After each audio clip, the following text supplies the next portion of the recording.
Assalamualaikum warahmatullahi wabarakatuh. Nama saya Aprilia, mahasiswi akuntansi di Universitas Muhammadiyah Tangerang. Hari ini saya ingin membahas mengenai metode penelitian menurut Darmadi. Metode penelitian adalah suatu cara ilmiah untuk mendapatkan data dengan tujuan kegunaannya tertentu. Cara ilmiah berarti kegiatan penelitian itu didasarkan pada ciri-ciri keilmuan yaitu rasional, empiris, dan sistematis. Berikutnya cara ilmiah.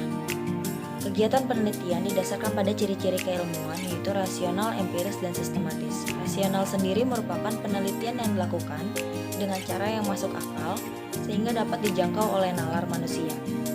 Empiris merupakan cara yang digunakan dapat diamati oleh panca indera sehingga orang lain dapat mengetahui cara yang digunakan tersebut.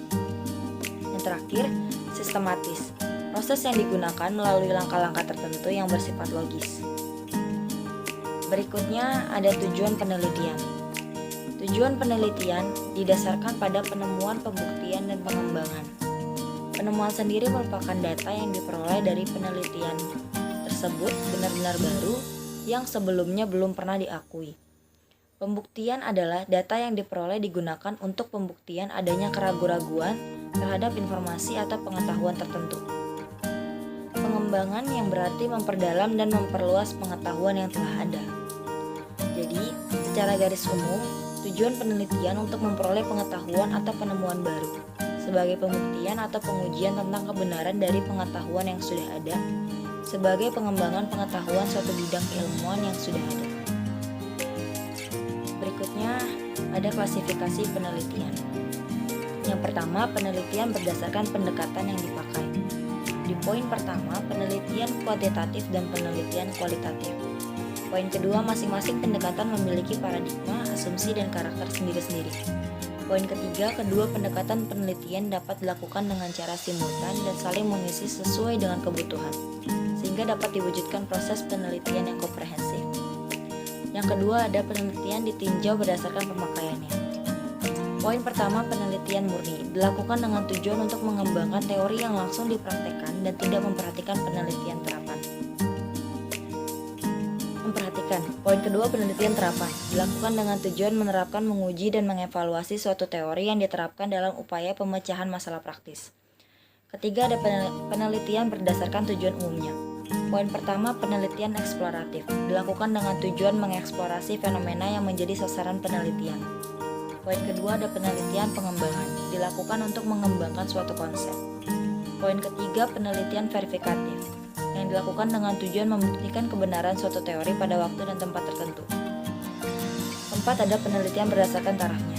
Poin pertama, penelitian deskriptif, merupakan taraf mendeskripsikan variabel yang diteliti tanpa dilakukan analisis dalam keterkaitannya dengan variabel lainnya. Poin kedua, penelitian analitik, dilakukan bukan sekadar mendeskripsikan variabel penelitian tetapi dilakukan analisis dalam hubungannya antar variabel-variabel lainnya. Berikutnya ada data. Data merupakan kumpulan informasi yang diperoleh dari pengamatan atau pengukuran suatu variabel yang berupa angka, kata, dan simbol. Fungsinya untuk membuat sebuah keputusan, perincian, dan evaluasi. Berikutnya jenis data ada dua, yaitu pertama data kualitatif, yaitu data yang menunjukkan mutu atau kualitas sesuatu yang ada, baik keadaan, peristiwa yang dinyatakan dalam bentuk pengamatan atau kata-kata.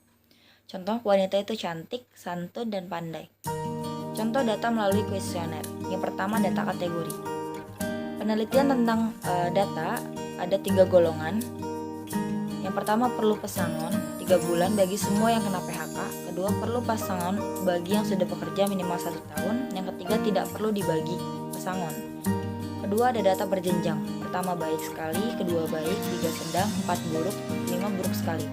Ketiga, ada data bersifat relatif. Pertama, sering. Kedua, kadang-kadang. Ketiga, jarang. Keempat, jarang sekali. Data kualitatif bisa dikuantitatifkan dalam bentuk orisinal maupun ranking, dan data kualitatif diperoleh melalui wawancara dan bersifat subjektif. Kedua, ada data kuantitatif, merupakan data yang berbentuk angka-angka. Misal laba 3M, EPS sama dengan 0,2, merupakan manajemen laba. Berikutnya cara pengumpulan data.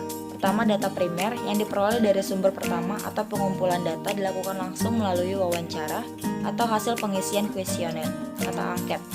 Kedua, data sekunder yang diperoleh dari sumber kedua atau data yang telah diolah oleh pihak lain. Contohnya laba perusahaan yang didapat dari laporan laba rugi perusahaan dan harga saham didapat dari BEI. Sekian video dari saya. Kurang lebihnya mohon maaf. Assalamualaikum warahmatullahi wabarakatuh.